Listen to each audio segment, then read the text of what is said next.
저 안희정 오늘 시작합니다. 대한민국을 바꾸고 세상을 바꾸겠습니다. 여러분 함께 바꿉시다.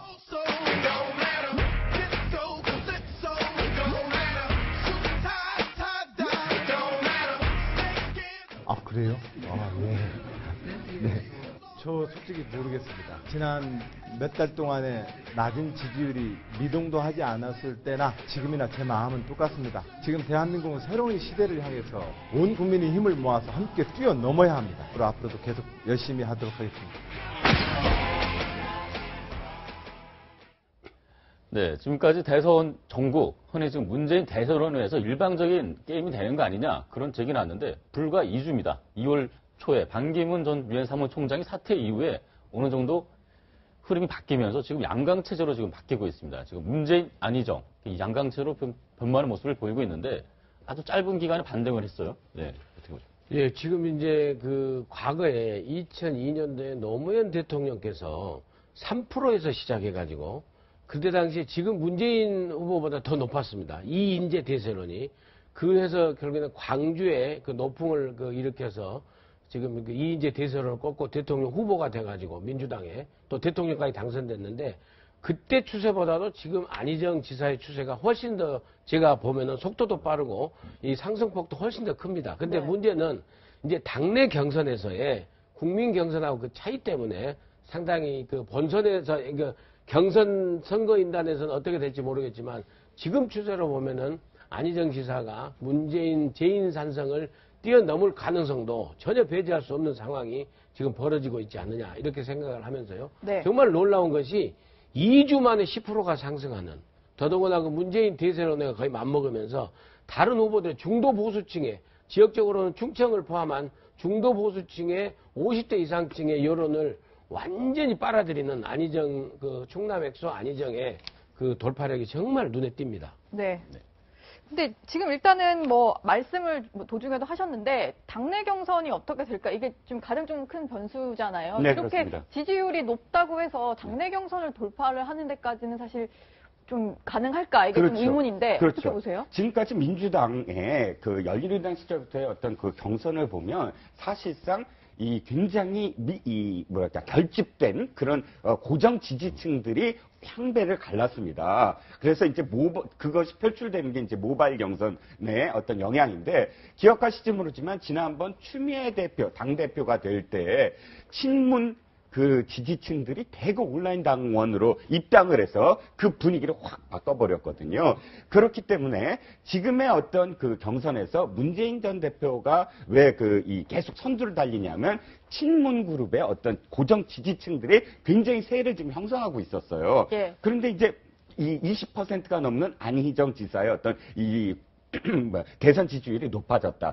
안타까운 건 뭐냐면 이 상황에서 사실 이 20%가 고정 지지층이 아니라는 것이죠. 이렇게 들여다보면 죄송합니다. 네. 갤럽 조사를 들여다보면 세대별 투표를 했을 때 20, 30, 40대가 문재인 대표로 지지하고 50대, 60대가 안희정 지사를 지지하고 있는 것으로 나타났습니다. 네. 그렇다면 50대, 60대가 굳이 국민 경선으로 이 번호 ARS를 번호를 따거나 혹은 공인인증서가 있는 PC를 통해서 나를 등록시켜 갖고 민주당 경선에 참여할까? 이게 가장 관건이거든요. 네. 그래서 이 5, 60대의 어떤 이 귀차니즘을 극복을 하고 스스로 참여할 수 있느냐 없느냐가 사실은 향배를 가를 수 있을 것이다라고 보여집니다. 네, 그래서 이번에 그런 논란 때문에 민주당 경선에서 국민 경선이라는 걸 도입을 했습니다. 지난 2012년에는 한 108만 명 정도가 했는데 이번에 그 당시의 2배, 한 200만 명, 어제는 또 250만 명까지 가능할 것이다라고 얘기를 하고 있습니다.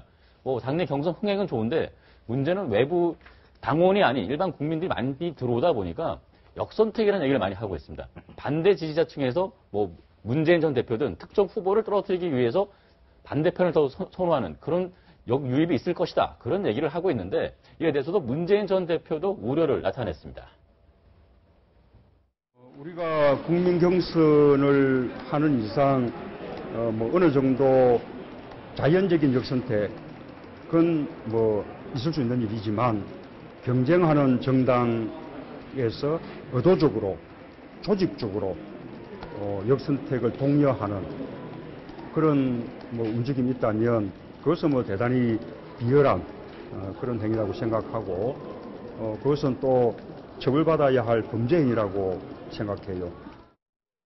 강하게 비판하면서 법적으로도 대응할 수 있다. 그런 언급을 했는데 여기서 말하는 건 일반 국민들이 뭐 자기를 지지하지 않아서 반대표 후보를 투표하는 거는 뭐 문제 삼는 게 아니고 조직적으로 어떤 특정 세력이 조직적으로 하는 경우는 이거는 문제가 될 수 있다라고 얘기를 하고 있는 겁니다. 네. 만약에 그러니까 예를 들어서 이제 뭐 박사모 측에서 뭐 조직적으로 그러니까 다 등록을 해서 문재인 대표 반대에 있는 뭐 안희정 지사나 아니면 뭐 이재명 성남시장을 지지를 한다면 그거는 업무방해죄가 될 수 있습니다. 그거는 형사적으로 처벌받을 수 있어요. 근데 아직 그 부분이 명확하게 드러나지 않은 상황에서 사실 이 조직적인 역선택이라는 얘기를 하는 이 얘기가 나오는 건 저는 어찌 보면 안희정 지사가 이렇게 가파르게 상승하고 있는 거에 대한 일종의 방어 기제가 아닌가라는 생각이 들어요. 아직까지 뭔가 명확하게 뭐 역선택을 할 지금 시점도 안 됐잖아요. 아직 멀었잖아요, 경선. 그렇죠. 네. 근데 지금 벌써 이런 부분에 제동을 거는 건 안희정 지사를 찍는 건 역선택이다라는 어찌 보면 우회적으로 애둘러서 표현하시는 게 아닌가.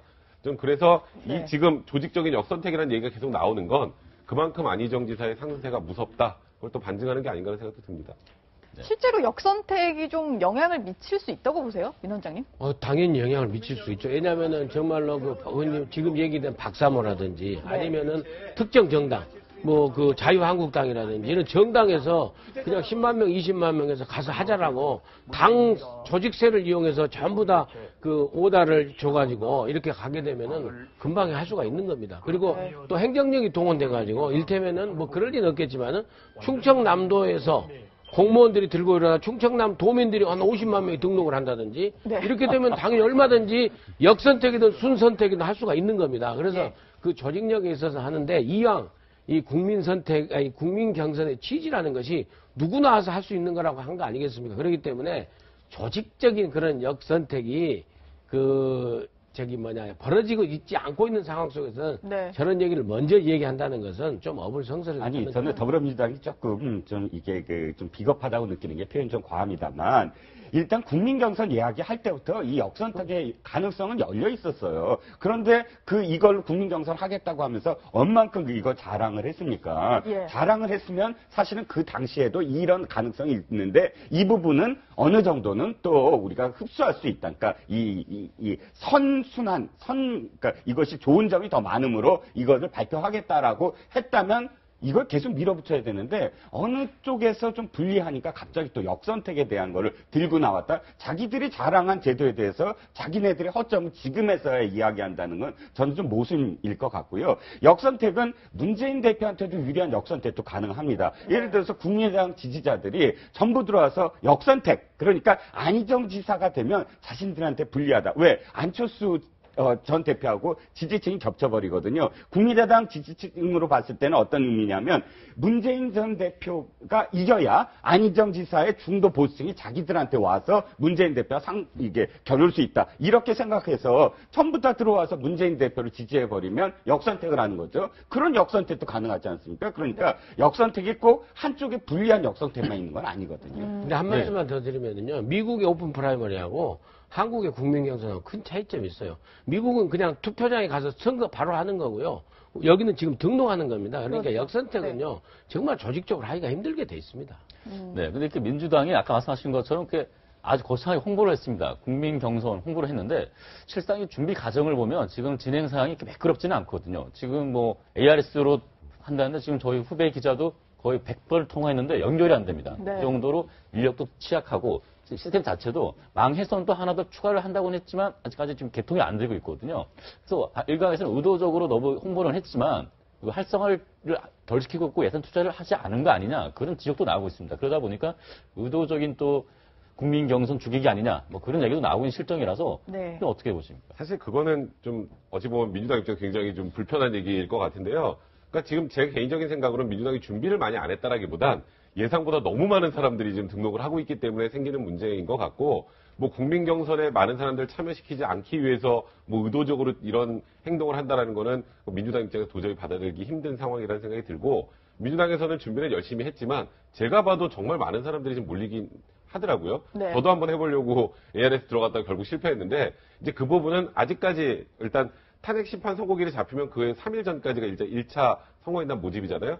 그 사이에 어느 정도 해소해 나가지 않을까 개인적으로 그렇게 생각을 합니다. 네.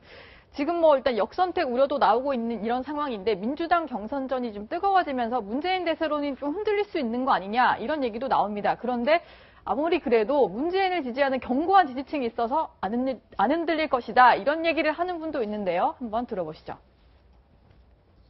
역선택이라는 게 이론적으로는 가능하지만 우리나라 정치에서 역선택이 뭐 실제로 이루어진 적은 없습니다. 그 소위 친문 한 20만으로 추정되는 그 결사대가 있거든요. 그게 있는 그 한 구조적으로 이 경선에서 이기기가 힘들죠. 그래서 심지어는 안중근 의사가 나와도 힘들다. 이순신 장군이 나와도 힘들다.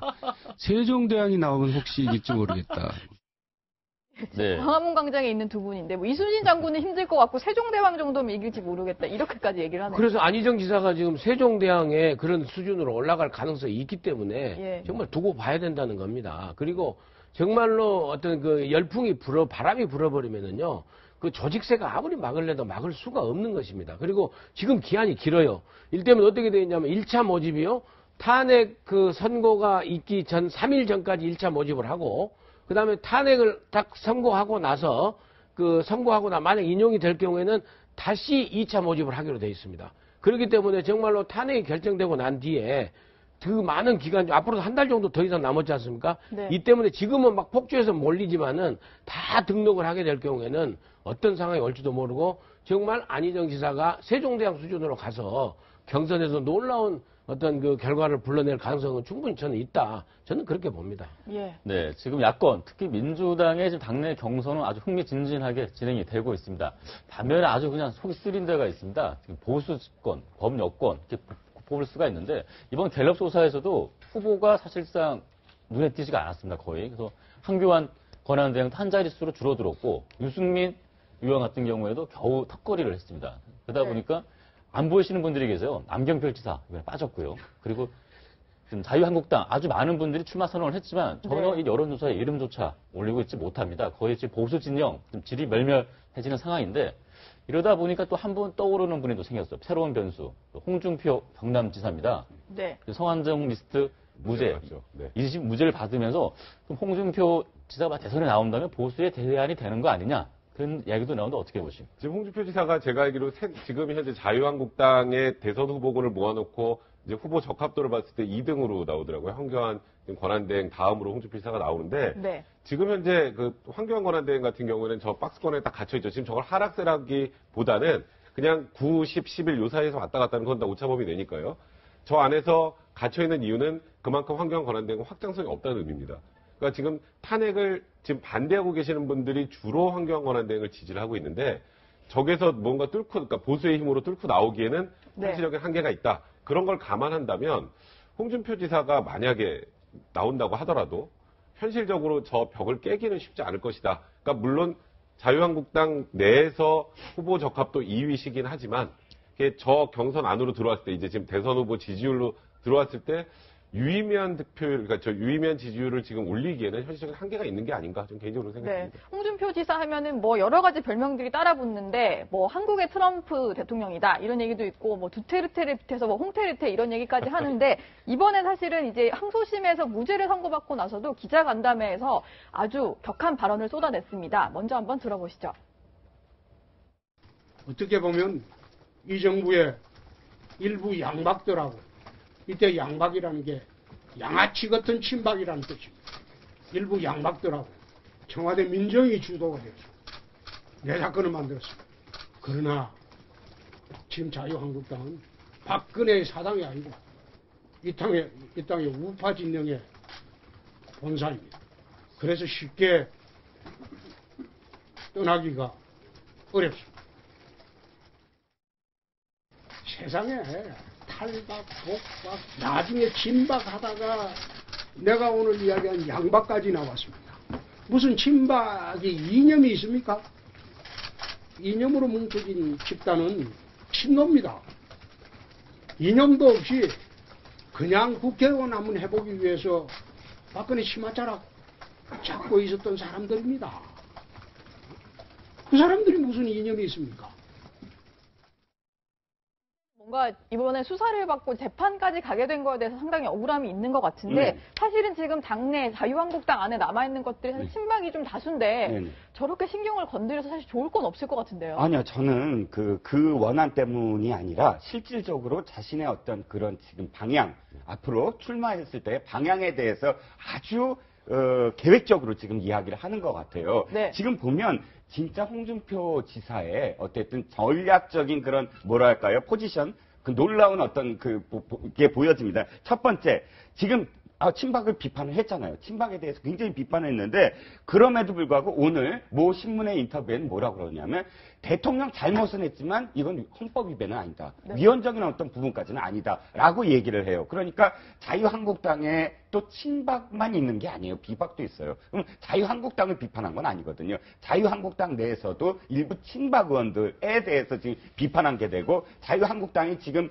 표현하고 있는 대통령이 잘못했다. 그렇지만 위헌은 아니다라는 그 노선을 지금 자기가 이야기하고 있고, 네. 그리고 오늘 오늘 이 인터뷰를 보면 자신의 적에 대해서 확실하게 얘기를 해요. 지금 문재인 대표는 안희정 지사가 1, 2위 아닙니까? 그런데 지금 안희정 지사나 문재인 대표가 되면 노무현 2기다라고 딱 프레임을 설정해버려요. 그래서 문재인 대표는 당연히 비서실장이었고 안희정 지사가 지금 막 뜨고 있는데 안희정 지사를 공격하는 게 뭐냐면 노무현 정부 시절에 정치자금 받았다. 그걸 왜 있느냐 하고 그걸 다시 끄집어 올립니다. 네. 그러니까 이 전체적으로 딱 봤을 때 굉장히 전략적인 어떤 그런 지금 발언들을 하고 있거든요.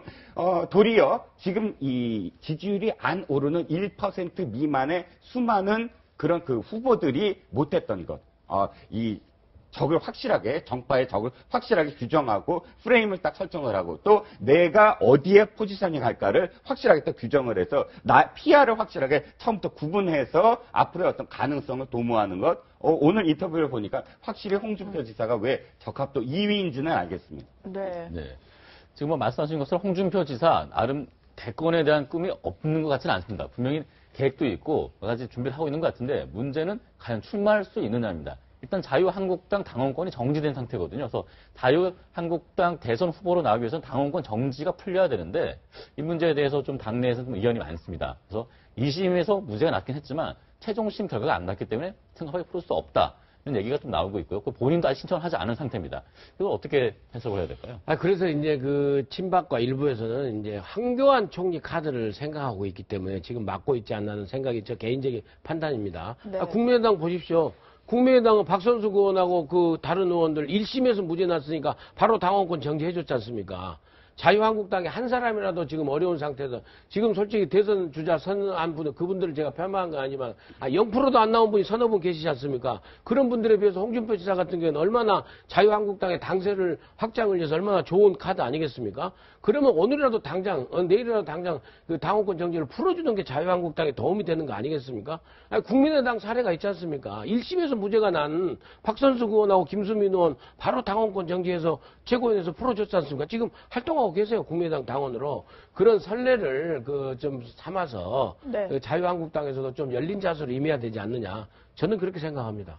네, 지금 자유한국당에서는 또 다른 사건으로 좀 논란이 있었는데, 이제 낙검수 진행자였고, 지난번에 민주당에서 노원구에 출마를 하게 됐던 김용민 씨가 어제 자유한국당을 입당했다가 6시간 만에 제명이 되는 이런 해프닝이 있었어요. 일단은 막말 논란으로 엄청난 이제 좀 이렇게 소란을 일으켰던 사람인데, 김용민 씨가 과거에 했던 발언부터 저희가 한번 준비를 해봤는데, 한번 들어보겠습니다. 미국에 대해서 테러를 한 유형 처리를 풀어가지고 부시, 럼스펠트, 라이스는 아예 가지고 죽이는 거예요.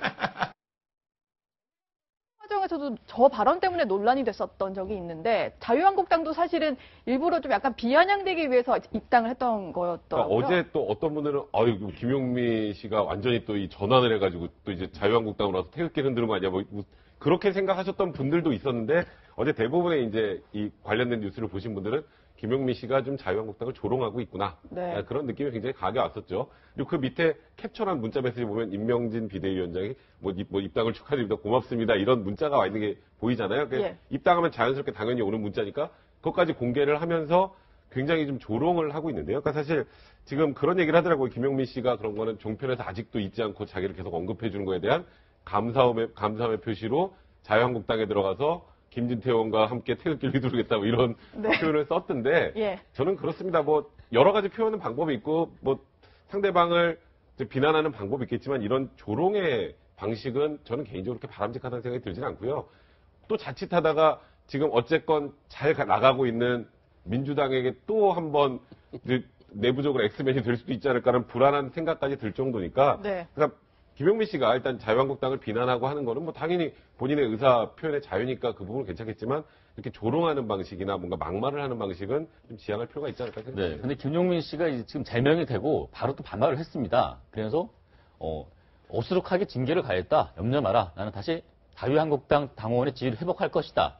라고 얘기했습니다. 그리고 대권 도전까지 선언을 하겠다라고 얘기를 했는데 네. 일단 징계 과정이 보도 봤을 때 다시 뭐 복당을 할 수 있는 겁니까? 지금 저런 상황이면? 아니 그건 그렇지 않아요? 어떻게 됩니까? 자유한국당의 당헌 당규에 따라서 이제 해야 될 일인데 일단 이의 신청을 하게 되면은 또 그 소정의 절차가 있는 걸로 제가 알고 있습니다. 그렇기 때문에 그 아마 김용민 씨가 이제 이의 신청을 해가지고 다시 또 이렇게 가게 되는 저런 그 절차까지 염두에 두고 계속해서 자유한국당을 이제 조롱하는 건데요. 조용하는 것으로 보입니다. 그런데 일단 그 언어부터 자유한국당에서 지금 한국당으로 불러주길 바라거든요. 네, 그렇죠. 근데 계속해서 자유당 하고 있는 겁니다. 그래서 저런 것만 봐도 실질적으로 입당을 하기 위해서 한 게 아니라 자유한국당을 좀 그 조롱하기 위해서 한 게 아닌가 생각하는데 저 개인적으로도 백성문 변호사하고 똑같은 의견입니다. 더 이상 정치를 희화화하고 조롱하는 저런 태도는 좀 걷어줬으면 좋지 않겠느냐 하는 생각을 저도 갖습니다. 네. 네, 지금 이게 비슷한 상황이 있는 또 다른 당에서 지금 이런 일이 벌어지고 있습니다. 국민의당, 지금 장성민 의원 같은 경우도 지금 똑같이 지금 입당계를 냈는데 여러 가지 좀 출판 그 기념회에 있어서의 그 금품 수수 문제 그리고 또 5.18 관련해서 방송 진행 당시 발언 문제 가지고 지금 입당이 진 상태인데 대선 때마다 이렇게 입당 논란이 계속 일어나고 있어요. 예, 근데 성격은 좀 다르죠. 그렇죠. 네. 지금 말씀하셨듯이 김용민 씨 같은 경우는 아예 조롱하려고 대놓고 지금 SNS에 이야기하는 거고 장성민 전 의원 같은 경우는 진지합니다. 자기가 진짜 국민의당에 입당을 해서 이 대선에 나오겠다라고 선언을 한 셈인데 지금 가장 큰 논란이 금품 수수보다는 5.18 관련 발언일 것 같아요. 이 모 방송국에서 진행을 할 때 실질적으로 그 발언이 있었거든요. 뭐냐면 5.18 때 북한의 공작원들이 난파돼서 그것을 일으켰다. 일부 이 선동을 했다. 실제로 5.18 이 시위대에 그 부분을 출연진이 제기를 하니까 거기에 대해서 이건 밝혀져야 된다 하고 동조하는 듯한 발언을 했거든요. 네. 그런데 국민의당이 또 호남을 중심으로 한 당 아닙니까? 그러니까 실질적으로 그것을 받아들일 수는 없어 보입니다. 그런데 이제 다시 새누리당 얘기를 하나만 하시면 새누리당 이번에 두 번째입니다. 김만복 국정원장, 지금 그렇죠. 자유한국당이지만 네. 그 당시에 김만복 국정원장이 입당을 했을 때 아무도 몰랐잖아요. 근데 팩스 입당이죠. 그래서 그것도 굉장히 큰 논란이 있었죠. 근데 당시에 황진아 사무총장이 이 얘기가 기억이 나요. 이렇게 입당하는 건 다시는 못하게 하겠다라고 단언했는데 이번에도 이런 입당이 나왔네요. 근데 좀 다른 게 김용민 씨 같은 경우는 입당이 됐습니다. 그렇죠. 근데 자동 입당이 됐어요. 그리고 장성민 전 의원 같은 경우 지금 자동 입당이 안 돼 있는 상태예요. 그런 상태에서 서울시당에서 일단 심사를 해서 유보 조건을 따라서 심사를 올렸는데 그게 지금 다시 유보되는 거고 본인 주장에 의하면은 그 5.18 그 발언도 지금 다 해명이 됐고 아무 문제가 없는데 다른 정치적인 이유로 국민의당에서 지금 입당을 유보시키고 있다 이런 주장을 하고 있습니다. 네, 지금 대선판이 조금씩 뜨거워지면서 지금 여기저기 좀 문을 두드리시는 분들이 많습니다. 들어오시는 분도 계시고 들어갔다 나오시는 분도 계시고 한데 앞으로 좀 더 흥미진진하게 진행될 것 같습니다. 네, 세 분 말씀 감사합니다. 맞습니다.